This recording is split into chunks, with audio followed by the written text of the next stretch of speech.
அனைவருக்கும் நன்றி, மிகவும் நன்றி.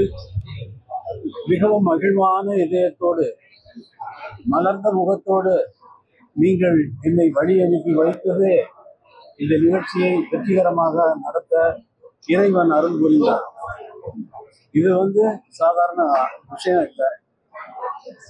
நிகழ்ச்சி மியூசிக் எழுதிடலாம், மியூசிக்கை எழுதி கொடுத்தா அவங்க வாசிடலாம். ஆனா ஒவ்வொருத்தரும் ஒவ்வொரு மாதிரியா வாசிச்சாங்கன்னா எப்படி இருக்கும் மியூசிக்? இப்போ நம்ம எல்லாரும் பேசுற மாதிரி ஒருத்தருக்கு ஒன்றும் புரியாம இருக்கும் இல்லையா? அதை அந்த கண்டக்டர் மிக்கேல் டாம் என்பவர் ஒவ்வொரு நோட்டாக நான் நெல்ல எழுதிருந்தோம், அது அத்தனையும் போன உடனே அவங்களுடைய ரிஹர்சலில் கலந்து கொள்ளத்தான் எனக்கு நேரம் இருந்தது. அது மிகவும் முக்கியமான விஷயம். ஏனென்றால் அது அரங்கேற்றும் பொழுது எந்த விதமான அந்த விதிமுறைகளுக்கு மீறியோ அல்லது விதிமுறைகளை அதுல இருந்து தவறுனாங்கன்னா விதிமுறைகளை மீறினதாக. அதனால அவர் பெர்ஃபெக்டா 80 பேர் சேர்ந்து அவர் அப்படி கையை தூக்குனாருன்னா, ஒரு கண்டக்டர் கையை தூக்குனாருன்னா சைலண்டா இருக்கும், மூச்சு விடுற சத்தமே கேட்கும். அப்ப நமக்கு வயிற்றெல்லாம் கலக்கி அந்த போட்டு எல்லாருடைய கவனமும் ஒரே ஒரு ஸ்வரம் வாசிக்கிறாங்கன்னு வச்சுக்கோங்க. எல்லாரும் அந்த ஒரு ஸ்வரத்தை கையை காட்டி இப்படி வாசிக்கும் பொழுது எல்லோருடைய கவனமும் அந்த ஒரு நோட்டில் இருந்து அவர்கள் வாசிக்கும் பொழுது கேட்கிறவர்கள் மூச்சு விட மறத்து விட்டு என்று பார்த்து கொண்டிருக்கிறார். ஒரு சுரத்துக்கு இந்த கதி என்றால் சிம்பனி முழுக்கவும் 4 பகுதிகளாக கொண்டது. First moment, second moment, third moment, fourth moment. ஒவ்வொரு மூமெண்ட் ஃபுல்லா வெஸ்டர்ன் மியூசிக்ல என்னன்னா, ஒரு சிம்பனி வாசித்து 4 மூமெண்ட்டும் முடிகிறது வரைக்கும் யாரும் கைதட்ட மாட்டாங்க, கைதட்டக்கூடாது, அது விதிமுறை. ஆனால் நமது ரசிகர்களும் அங்கு வந்திருந்த பொதுமக்களும் அங்கு வந்திருந்த ரசிகர்கள் அனைவரும் ஃபர்ஸ்ட் மூமெண்ட் முடிஞ்சோடனே கைத்தட்டாங்க.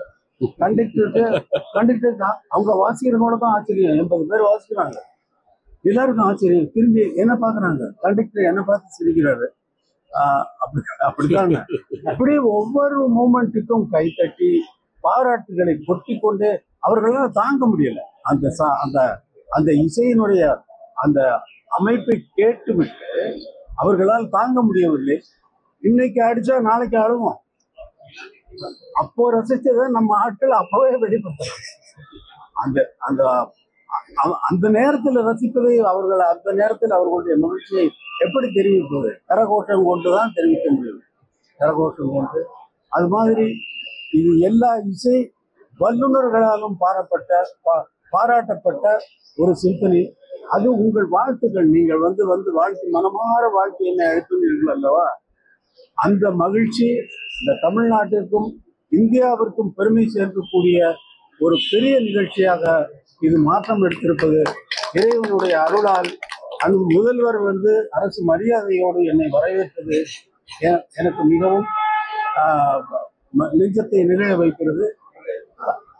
முதல்வர் அரசு மரியாதையோடு வரவேற்றதை போலவே தமிழக மக்கள் அனைவரும் என்னை வாழ்த்தி கொண்டிருப்பது, வரவேற்பது எனக்கு மிகவும் பெருமையாக இருக்கிறது.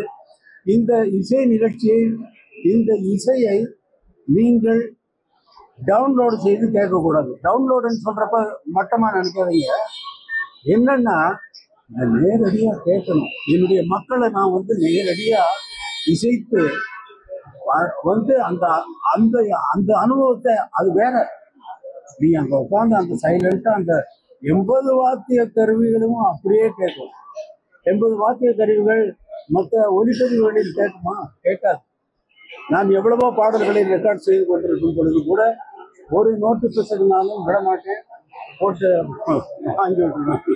ஃபுல் ரிஹர்சல்ல கலந்துக்கிட்டு மேடையிலையும் பக்கத்திலேயே உட்கார்ந்து கொண்டு தவறு செய்கிறார்களா என்பதை கவனித்துக் கொண்டிருந்தேன். 2வது பகுதியிலே நமது பாடல்களை, என்னுடைய பாடல்களவே அவர்களை வாசிக்க வைத்து, நம்முடைய சினிமா பாடல்களையே வாசிக்க வைத்து நானும் ஒரு பாடலை அங்கே அவர்களோடு பாடினேன். அதுவும் மிகவும் கஷ்டமான காரியம். ஏனென்றால் அவர்களோடு பாடி எனக்கு பழக்கம் இல்லை. தினமும் அவர்களோட பாடுகிறேன். என்னுடைய பாடலை என்னுடைய தியேட்டரில் எங்களுடைய விதிமுறைப்படி நாங்கள் ரெக்கார்ட் செய்து கொண்டு வருவதுதான் வழக்கம். ஆனால் அவர்களோடு பாடி அந்த பாடலுக்கு மக்கள் கைத்தட்டி மிகவும் நல்ல வரவேற்பு கொடுத்தார்கள். சிம்பனி இசை, இந்த சிம்பனி இசை 13 தேசங்களில் நடத்தவிருப்பதற்கு நாட்கள் குறித்தாக்கியிருக்கிறது. 13 தேசங்களில். அக்டோபர் 6 வந்து துபாயில் இருக்கு, செப்டம்பர் 6 வந்து பாரிஸில் இருக்கு, அப்புறம் ஜெர்மன் ஹாம்பர்க், இப்படி எல்லா கண்ட்ரிகளுக்கும் வந்து இந்த இசை சிம்பனி இசை என்பது போகிறது. தமிழர்கள் இல்லாத ஏரியாவுக்கும் அங்கே பெர்ஃபார்மன்ஸ் பண்ணுவதற்கு இந்த ஸ்பான்சர்ஸ் வந்து புக் பண்ணிட்டாங்க. இப்பயே டேட் எல்லாம் கொடுத்துட்டாங்க, கையில் போட்டுட்டாங்க. இப்போ நம்ம நாட்டில் நம்ம மக்களை கேட்க வைக்க வேண்டாமா? நம்ம மக்கள் கேட்கணுமா வேண்டாம்? கேட்கணும்.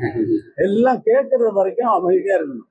அந்த அந்த மூமெண்ட் வந்து நீங்க அந்த பாட்டுல இருந்து அவங்க கையை காட்டுறதும் அந்த அமைதியோட இருந்து நீங்க வசிக்கிறதுதான் இசை உலகத்தில், இசை பாரம்பரியத்தில் மிகவும் உச்சகட்டமான விஷயம்.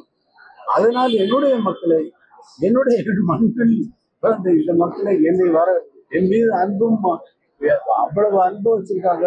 தெய்வமா கொண்டாடுறவங்க இருக்காங்க. கடவுளான இசை கடவுளுங்கிறான். எப்படி இருந்தாலும் நான் சாதாரண மனிதனை போலதான் இங்கே வேலை செய்து கொண்டிருக்கேனே தவிர என்னை பற்றி எனக்கு ஒரு எண்ணமும் கிடையாது. என்னை இசை தெய்வம் என்று கடவுள் என்று சொல்லும் பொழுது எனக்கு என்ன எண்ணம் தோன்றும் என்றால், கடவுள் இளையராஜாவுக்கு அளவுக்கு கடவுளை கீழே இறக்கிட்டீங்களப்பா. அதனால் நீங்கள் உங்கள் மலர்ந்த முகம் என்னை வரவேற்பது மிகவும் நன்றி, மிகவும் நன்றி, மிகவும் நன்றி. இந்த இசை உலகம் எங்கும் கொண்டு செல்லப்படும். இதோட நிற்க போறதில்லை. இது ஆரம்பம். 82 வயசாச்சு, இனிமேல் என்ன பண்ண போறாருன்னு நினைக்காதீங்க. நீங்க நினைக்கிற அளவுக்குள்ள நான் இல்லை. எந்த விஷயத்திலும் நீங்கள் நினைக்கிற அளவுக்கு நான் இல்லை. அந்த அளவிலே நான் இல்லை. பண்ணைப்புறத்திலிருந்து புறப்படும் பொழுது வெறும் காலோடு நான் நடந்தேன். என்னுடைய காலில் தான் நடந்து நான் வந்து இந்த இடத்தில் என்னுடைய காலில் தான், வெறும் காலில் தான் நிற்கிறேன் என்பதை இளைஞர்கள் உணர வேண்டும். அவர்களும் அவர்களுடைய வாழ்க்கையில் இதை முன்னுதாரணமாக வைத்துக் கொண்டு அவரவர்கள் துறையில் மென்மேலும் வந்து நாட்டிற்கும் இந்தியாவிற்கும் பெருமை சேர்க்க வேண்டும் என்பதுதான் என்னுடைய அறிவுரை. நன்றி, வணக்கம்.